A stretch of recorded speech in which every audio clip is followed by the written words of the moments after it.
In this guide, I'm going to show you how to factory reset iPhone before selling so that you can wipe your iPhone to sell.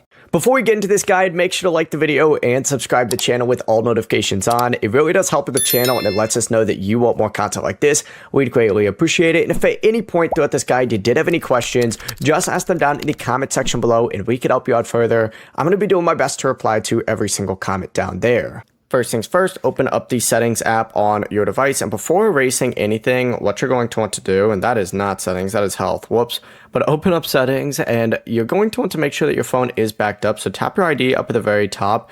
In here, you're going to see iCloud, go ahead and select that. And in here, you're going to want to select iCloud backup and just make sure that your phone is backed up. You can hit backup now. Just make sure you have enough iCloud storage before starting. If you don't have enough iCloud storage, you could always back it up by connecting it to a computer as well. But once you're backed up, go back to the main settings page right here. And once you're on the settings page right here, go ahead and tap on General. Scroll down to Transfer or Reset iPhone down at the very bottom. Select it. Hit erase all content and settings, and this will remove your apps, your personal data, your Apple account, the Find My from your iPhone as well. Hit continue, enter in your iPhone passcode. You may also enter in your Apple ID password to turn off Find My, and of course, you will be able to remove that activation lock as well. But after confirming, the iPhone will erase itself and reset back to those factory settings. Then you can go ahead and sell it or give it to someone else. Before you leave this guide, make sure to like the video and subscribe to the channel with all notifications on. It really does help the channel and it lets us know that you want more content like this. We'd greatly appreciate it. And if at any point throughout this guide you did have any questions, once again,